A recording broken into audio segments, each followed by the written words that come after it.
I am so excited to be here with you all. I think there's something about reunions that calls for a little reminiscing.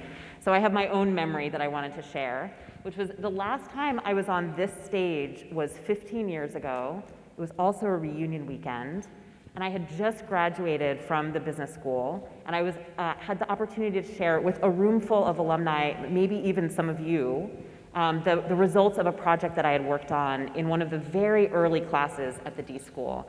I had been on an interdisciplinary team. We worked with a project partner. We designed something that was going to potentially really help our partner and their users, small plot farmers in Myanmar.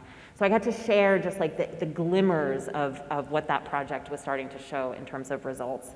And it feels almost like now, 15 years later, I'm kind of meeting myself in this future moment and sharing it with all of you. So 15 years later, fast forward, I'm now in the position to help lead the D.school, where we help new generations of Stanford students come together, work together across disciplines, and really unleash their own creative abilities on meaningful, challenging problems in the world.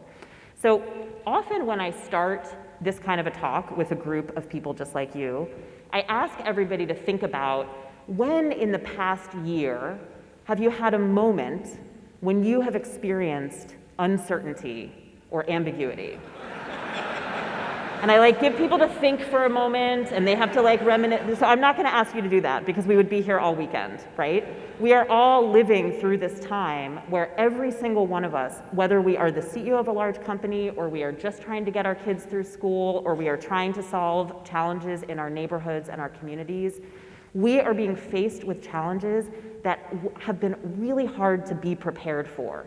These are new challenges, they're full of uncertainty, and things keep changing. And one of the things that we think a lot about at the D.school is how can we get better at navigating ambiguity and uncertainty? Can you get better? Is this a set of skills that we can actually teach?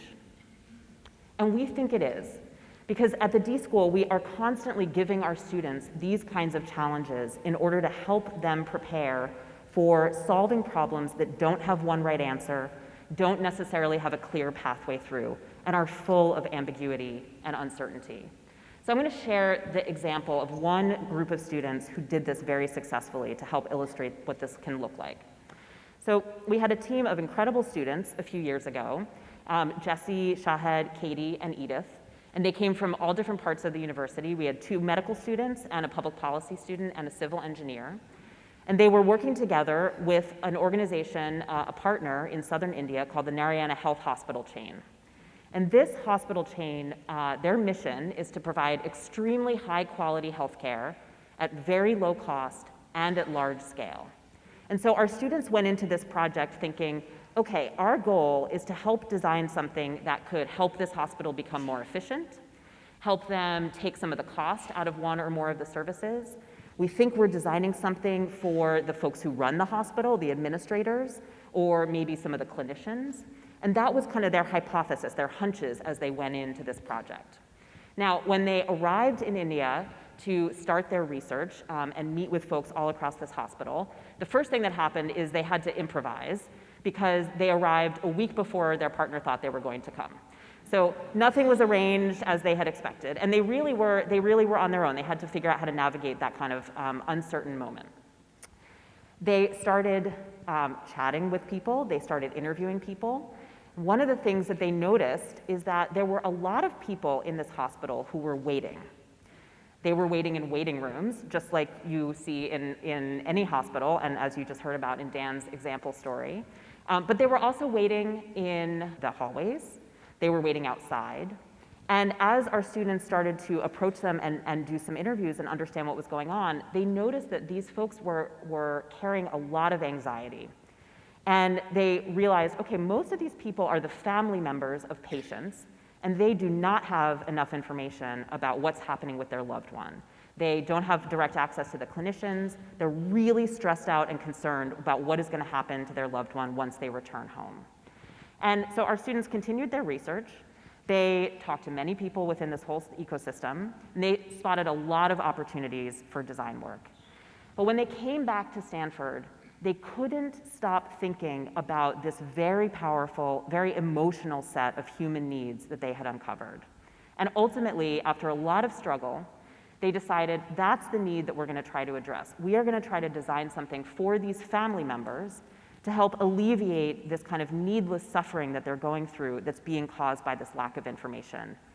So one of their early ideas had to do with providing a little bit of basic healthcare training directly to these family members. And this is an example. Jesse, who was one of the members of the team, is testing, can we, in a really simple and direct way, train people who don't have any kind of healthcare background how to measure someone's blood pressure? And they were able to prototype and to test this concept with folks all around this community, so that when they were able to go back the following summer and continue to pilot this idea, they really had a model that they were starting to be able to put in place. And what you see here is a group of patients' family members in a waiting room being trained by a nurse how to take a pulse. And Katie and Edith, two of the other members of this team, told me later that the second day of this pilot, there was a line around the block of people waiting to get into this workshop, that the word had somehow spread amongst the patient's family members within this hospital. And they recognized that at that moment, this no longer feels like a class project. We have really uncovered a need that is not being addressed, and it looks like we have a compelling direction and maybe some demand for this thing that we've just designed. So I am always really curious about how is it that a team like this actually goes from so much ambiguity and uncertainty at the beginning of a project to clarity of direction and purpose. We think about this ability to navigate ambiguity as kind of the superpower that you learn through practicing design. And the reason that this happens is because there is a relationship in design between not just problem solving, but also problem finding. We stew in the ambiguity of what is the problem here that we really want to solve? What are the needs that might not be so obvious that we could uncover if we spend more time in the problem, if we don't rush to closure and rush to problem solving? And that is at the heart of what we're teaching students to do to help equip them to be able to navigate these kinds of challenges throughout their life. Now, people have different relationships to ambiguity, and I'm sure all of us can attest to how uncomfortable it has been just over the past 2 years at moments to have the level of ambiguity and uncertainty that has been foisted upon us. We have noticed 3 different archetypes amongst our students. There are students who really think about ambiguity as something they have to endure, try to get through as quickly as possible, and I'm sure many of us can really relate to that.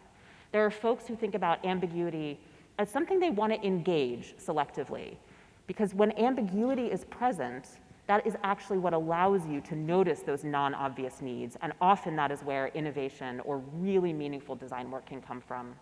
And then there's a small group of people who just embrace ambiguity with every fiber of their being. They invite it in, they want it, because they know that that's actually how they get to the most interesting opportunities and solutions. So this group of students has been incredibly successful. They've launched an organization called Neura Health, which now offers this service all over South Asia with over 160 different hospitals implementing this model. It's been shown to reduce the rate of hospital readmissions and preventable complications, and it addresses that original need that they spotted in terms of lowering the anxiety level of the patients' families who they really wanted to try to help. So an incredible success.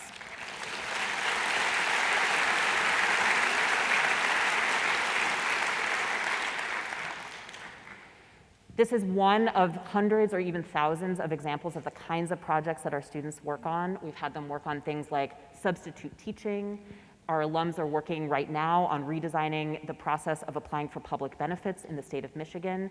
Really complex problems that don't have obvious solutions and are full of uncertainty and ambiguity. Thank you.